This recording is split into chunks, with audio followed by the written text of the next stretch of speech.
This is Chef Pam. She was named the world's best female chef in 2025. But this isn't a typical fine dining spot. This place is hidden inside a 120-year-old Chinese medicine shop in the middle of Bangkok's Chinatown. Is she really the best? I will tell you my honest opinion. This is Potong. Once again, we are back to Bangkok, Thailand. You know, the city of beautiful chaos. But this time, we are going to Chinatown. We arrive at the address. And, well, let's just say, it doesn't seem like we are at the better part of the city. At first, I felt puzzled. Maybe we had missed the address. Still, it has its charming vibe. Sometimes the best restaurants hide in the most impossible places. Then I notice this little sign. Don't be too excited. This is not a drug cave. This is a bar, which belongs to the restaurant we are here for. After a warm welcome, we are already seated. The interior is nice and quite exciting. This place was once a pharmacy. They made Thai-Chinese medicine here. It still feels so, but the medicine they give here is different now. This is our welcome drink, a nice kombucha. It is fermented with milk oolong tea, mixed with Thai tea, coconut and vanilla. It started to be super acidic, but now as the acidity goes down, beautiful sweetness is coming through. Slightly bubbly, nice flavor, really refreshing. This is original 120. We take a quick tour, discover the interesting interior. I gotta say, time is sensible on everything. This place is more than 120 years old after all, but its authentic appearance is part of the concept. This building is a family heritage. Chef Pam's family was in the medicine business from the early 1900s. The business, just like the building, was passed down through 4 generations over 100 years. Now, her grandfather owns it, and as you can see, it's a completely different business now. As we are walking upwards, we take a little detour to check in the kitchen. Say hello guys, say hello. Wow, that's a really small space. So this is our small kitchen. It's very small, but everything is in there. Turns out, it was the bedroom before. About 10 people are working there right now. We have a saying, many good people can fit into a very little space. Or something like that. And we move on. So this will be the steepest stairs on the whole building. However, I felt more confident on the wider stairs. Anyway, we arrived at the 4th floor. This is the Opium bar. You know, I mentioned the drug cave before.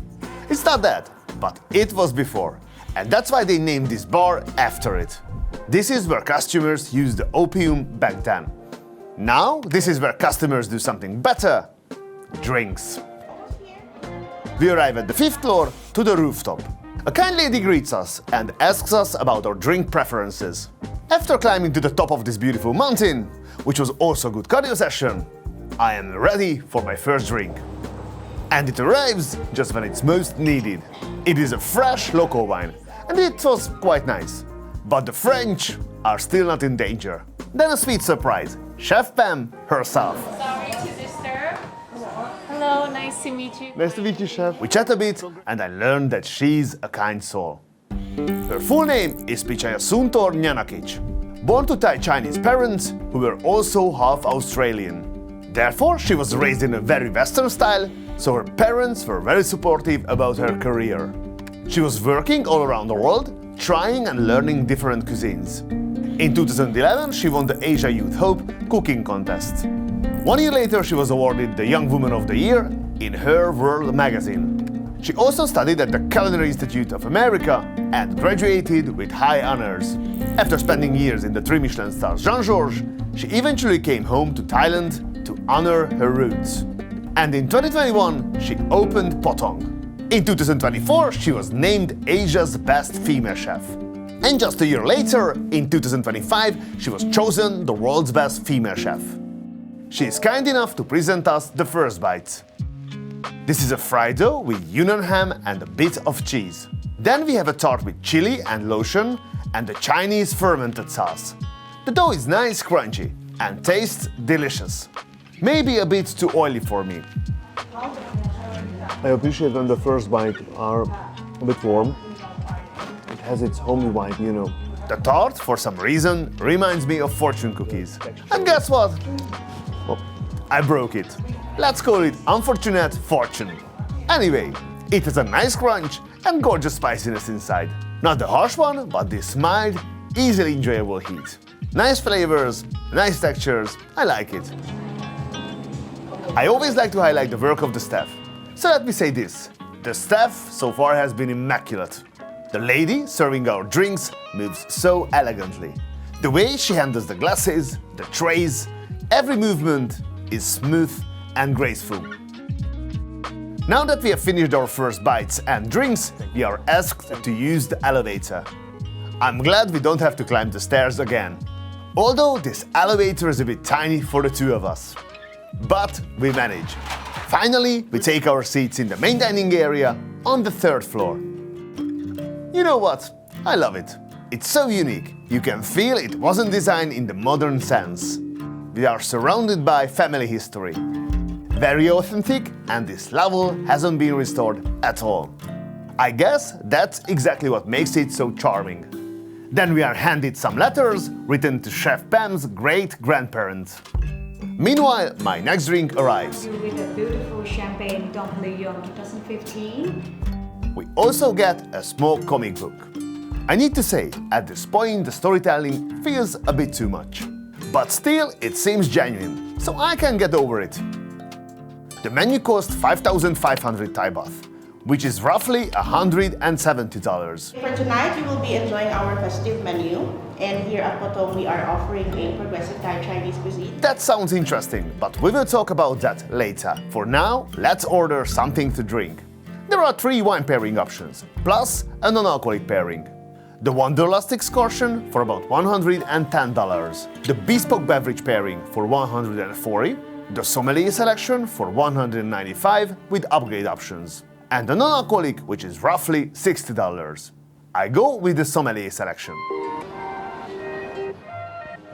Black chicken pastry roll and black chicken broth. This is made with more than 20 ingredients, which are displayed in front of us. This dish started off slowly, but then the spiciness came through beautifully. The strong flavor I sense there is black pepper jam. Never had it before, but I like it. And it pairs so well with the winter truffle. Our next course is inspired by memories. This is an interpretation of kway chap. Kway chap is a traditional Singaporean dish. Originally, it's a soy sauce-based soup with pork and vegetables. Here we have a pork tongue, abalone and caviar served with a pork bone broth. The broth is very peppery, deep and rich, characteristic flavors. It's like a refined surf and turf actually. It's nice. Love it. As I look around the old furniture, the utensils, the walls, I guess this kind of experience only works here, where it's genuine.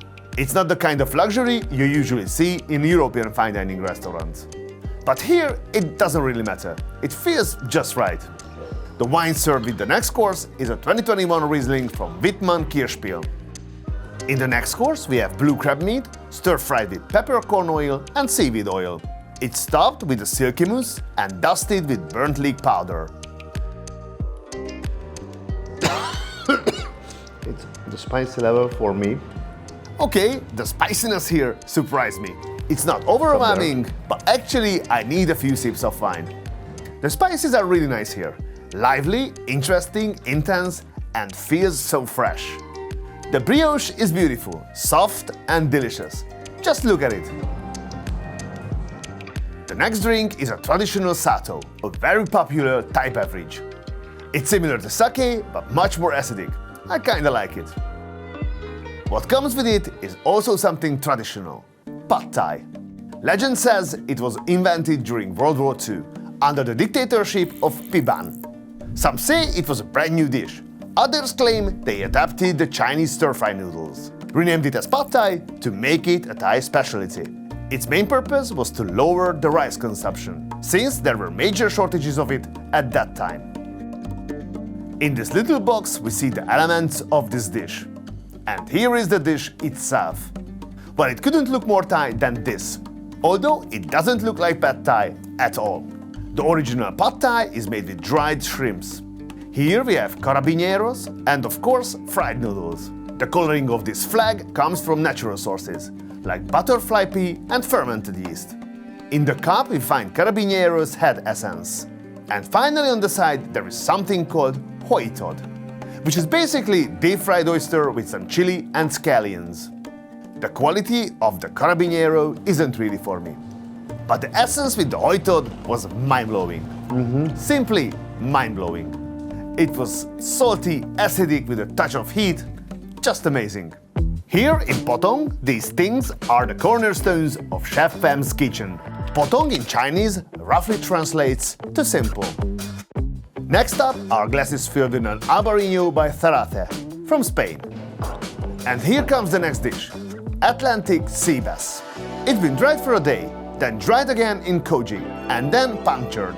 Underneath there is a burnt chili and cilantro oil, and the burnt fishbone broth is poured over it. I love the chef's plating style. It's minimal and elegant.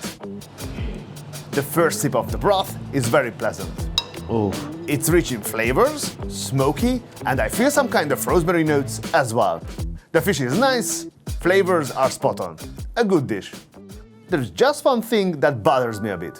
There is always someone across the room, only 2 meters away and watching us.